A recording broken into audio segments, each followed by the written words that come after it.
Welcome to the deep dive. Today, we're jumping into the really cool world of Tamiya RC buggies. Yeah, specifically two recent ones that look kind of similar but are, well, pretty different underneath. Exactly. We're talking the BBX and the Fighter NX Gen. Going. Both 110 scale, 2WD, vintage inspired.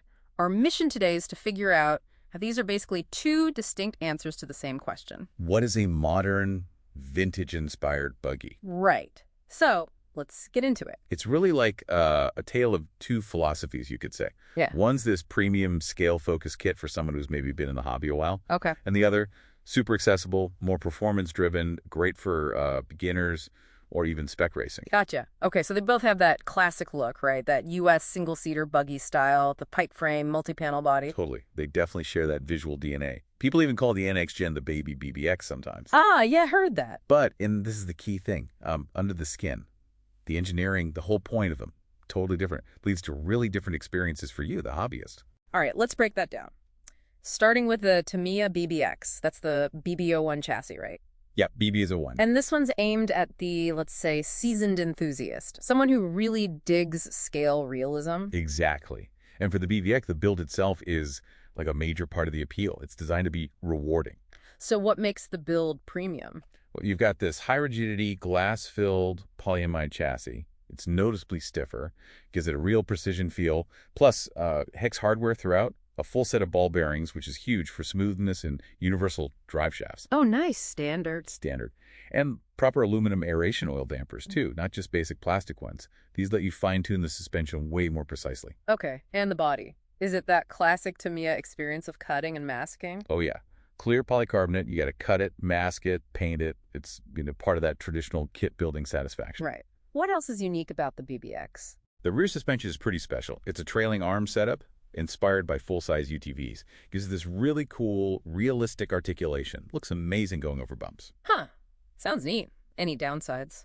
Well, that realistic movement, that sort of floating feel on super high grip surfaces like carpet track, can be a bit prone to traction rolling if you haven't tuned it just right. Needs a bit more finesse. Interesting. Now let's talk price. About $255 for the kit. But wait, it doesn't come with a motor or ESC. Correct. No motor, no ESC included in that price. And it needs a low-profile steering servo specifically. That's right, low profile only. So yeah, that initial kit price isn't the whole story. You've got to factor in those electronics.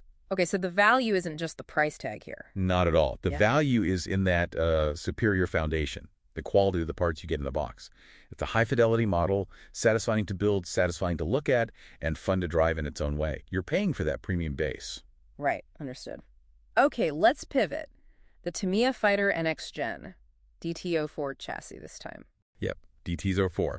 And this one's marketed completely differently. The next big thing for beginners is the tagline, I think. And it has roots in that German spec racing class, doesn't it? It does, which tells you a lot about its design focus. Yeah. Ease of assembly, serious durability, and lively but predictable handling. Yeah. Built on a tough bathtub-style frame. Yeah. Very robust. And the body, this is where it gets really different from the BBX, right? Oh, massively different. It uses injection-molded white polycarbonate panels. They're pre-finished. You'd literally just screw them onto the frame. Wow, no cutting, no masking, no painting. None. Zero. Mmm. It's like revolutionary for getting a Tamiya kit up and running fast. Huge plus for beginners or anyone who just wants to drive. That's incredible. What about the running gear?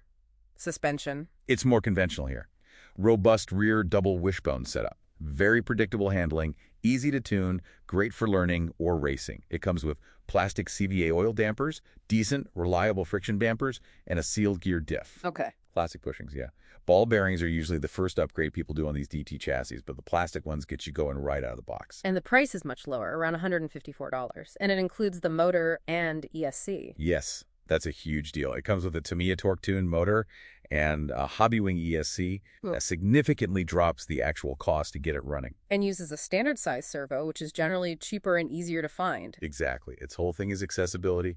It's tough, easy to work on, and there's a massive affordable range of upgrade parts from the whole DT series history. So it's a fantastic platform to learn on, tinker with. So, okay, let's talk true cost then. Because the kit price is only part of it, as we saw with the BBX. Right. If you factor in the necessary radio gear, battery, charger, servo, Yeah.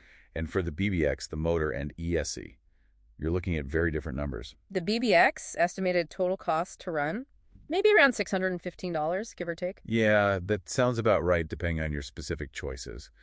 But the Fighter NX Gen, because it includes the motor and ESC. You're probably looking closer to $384 all in. Exactly, maybe even a bit less. So it really highlights how value depends entirely on what you're looking for, your budget, your skill level. Makes sense. So, the choice isn't really about which one is objectively better. They're both great Tamiya kits. Yeah. It's about which one fits you, your priorities, how much you want to spend, what part of the hobby excites you most. Right. So to sum it up, if you're new to RC or you're on a tighter budget or you really like the idea of upgrading and tinkering, maybe even spec racing, the Tamiya Fighter NX Gen seems like the clear winner. Absolutely. It's designed for that. Yeah. But if you're an experienced builder, if you love scale detail and realism, if you appreciate premium materials and a unique build process, and you see it as an investment, then the Tamiya BBX is definitely the way to go. A really interesting comparison. So a final thought for you listening. Do you want that robust, accessible platform to jump in, learn, and grow with? Or are you after that high-fidelity, complex model kit that's like a work of art from the moment you open the box? Which RC adventure is calling your name?